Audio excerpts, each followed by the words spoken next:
3 miliardi e mezzo di cittadini al mondo ci vedranno, 2 milioni di persone verranno nei nostri territori a vedere le Olimpiadi direttamente de visu in persona.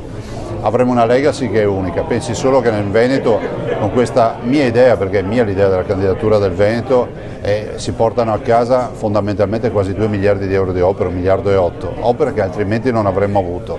E soprattutto parliamo di un territorio che è patrimonio dell'umanità, perché noi disputeremo, avremo come sedi di gara le Dolomiti che sono patrimonio dell'umanità dell'UNESCO.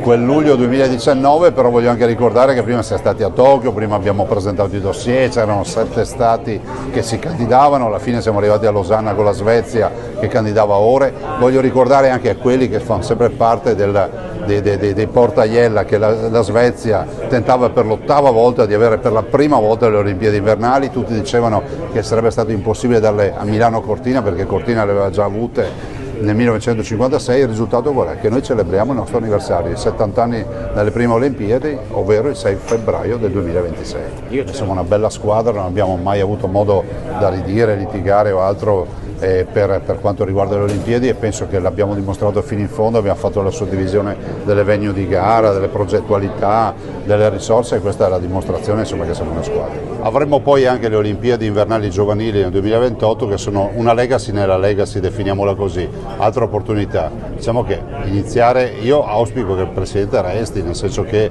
Maragall comunque sia stato il riferimento di queste Olimpiadi. E sulle possibilità di allungare anche il suo di mandato almeno fino ai giochi? Ma guardi, non deve chiedere a me queste cose, oggettivamente non è che perdo il sonno, io sono abituato a lavorare, dopodiché vedremo cosa accadrà, in base a quello che accadrà deciderò cosa fare.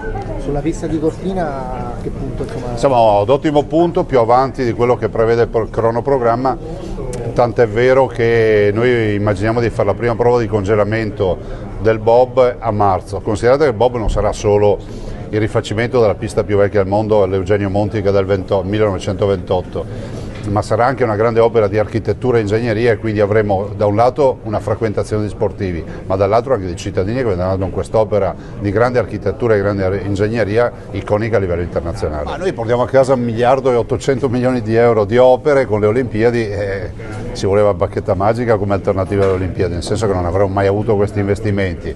È un'occasione per valorizzare una provincia interamente montana che è quella di Belluno, che assieme a Sondrio sono le uniche 2 province interamente montane d'Italia.